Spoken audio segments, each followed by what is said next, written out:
में कर्म भक्ति गोविंद राधे, गीता में है कर्म भक्ति गोविंद राधे।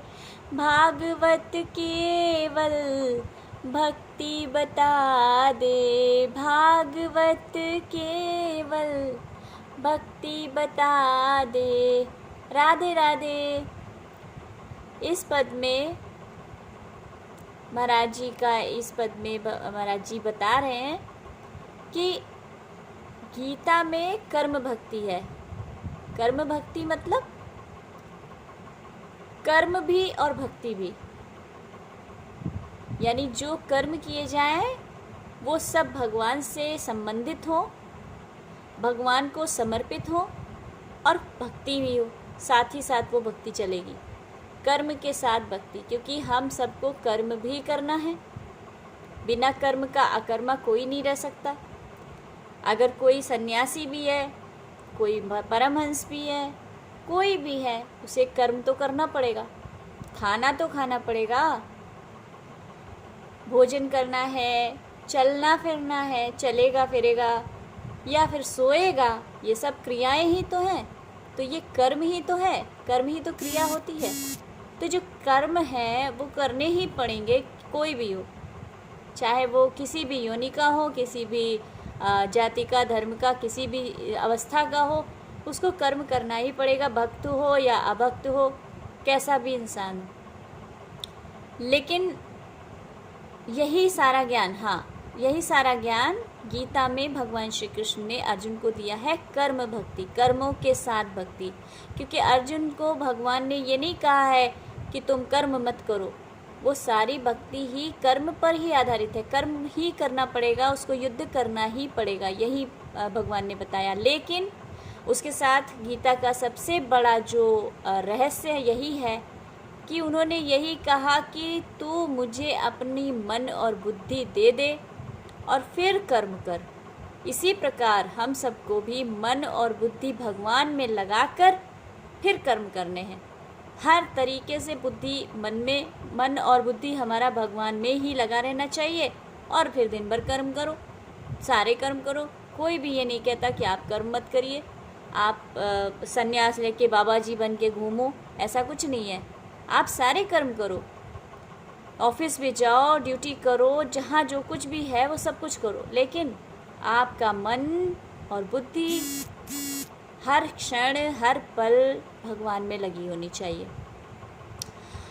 तो ये गीता का हो गया। अब महाराज जी ने बताया है कि गीता में तो कर्म भक्ति है, कर्म भी भक्ति भी, लेकिन जब हम भागवत में आते हैं तो वहाँ कर्मों का कोई स्थान नहीं रह जाता, वहाँ सिर्फ भक्ति का रस है, सिर्फ भक्ति।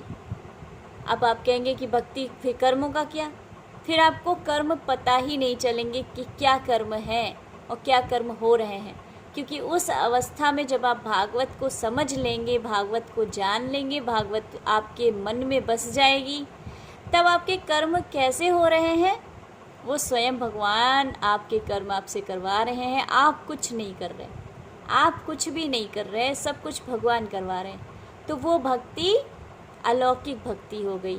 अब आप कर्मों के बंधन से मुक्त हो गए, आपको कर्मों का कोई फल नहीं मिलेगा। और अगर हमने कर्मों का फल मांगा, यानी कर्मों का हमें लौकिक या अलौकिक फल मांगा, तो हमारी भक्ति वहीं से चली गई, ख़त्म। यानी हमें निष्काम भक्ति करनी है अगर, तो हमें कर्मों से बिल्कुल बंधन से, कर्मों के बंधन से मुक्त होना है।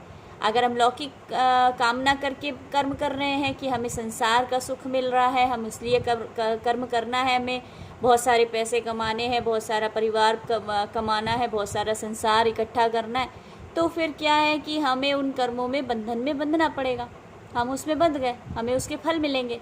इसी की तरह अलौकिक अगर हमने कामना कर ली कि हम पुण्य कर्म करेंगे तो हमें पुण्य मिलेगा, स्वर्ग मिलेगा, या ये लोक मिलेगा, परलोक में हमारा बहुत अच्छा होगा, तो ये सब पारलौकिक सुख हमने अपने कामनाएं बना ली, इनका भी फल मिलेगा। इसलिए हमें निष्काम रह करके भक्ति करनी है। कर्म करने जितने आवश्यक हैं वो करने हैं, करने ही पड़ेंगे ना। हमें अगर नहाना धोना ये सब काम करने हैं तो करने तो पड़ेंगे, ये तो मजबूरी है हमारे, जित आवश्यक कर्म करने ही पड़ेंगे। लेकिन इसके साथ हम सोचें कि नहीं हमें ज़बरदस्ती बहुत सारे कर्म करने हैं या हम नहीं करेंगे तो ये काम नहीं चलेगा, या हम ऐसा सोचते हैं कि हमारे बिना किसी का कुछ अटका रहेगा, ऐसा कुछ भी नहीं है। अगर हम कुछ नहीं करते उसके लिए, या हम उससे ज़्यादा बातचीत नहीं कर पाते, या उससे हम ज़्यादा कांटेक्ट नहीं रख पाते किसी से, तो उसका कुछ बिगड़ेगा नहीं, वो तब भी खुश है और हमारे बाद भी खुश रहेगा। हम चाहे संसार में रहें या ना रहें तब भी वो खुश रहेगा। कुछ दिन का होता है सबको दुख, और फिर भगवान की माया अपना काम कर देती है, हर किसी को भूल जाता है और फिर से वो खुश हो रहा है, फिर हंसने मुस्कुराने लगता है। कोई है ऐसा जो आज तक किसी इंसान के लिए सारी ज़िंदगी रो रहा हो? हाँ, संसार को दिखाने के लिए रो सकता है, लेकिन सच में उसके दिल में कोई अंदर से दुख नहीं होता।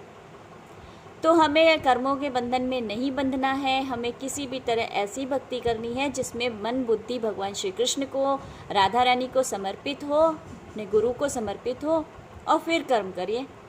आपको कर्मों के बंधन में नहीं बंधना पड़ेगा। और जब आप भागवत के लेवल में पहुँचेंगे तो सिर्फ आपकी भक्ति रह जाएगी, क्योंकि उस समय श्री कृष्ण स्वयं आपके कर्मों का सारा लेखा जोखा वो अपने हैंड ओवर कर लेंगे। तब आपको उस कर्मों का कोई लेन देन है ही नहीं, फिर बचा ही नहीं कुछ भी। तो हमने ये छोटी सी व्याख्या की है, बाकी हम लिंक डाल देंगे महाराज जी का, आप देख लीजिएगा। जय जय श्री राधे।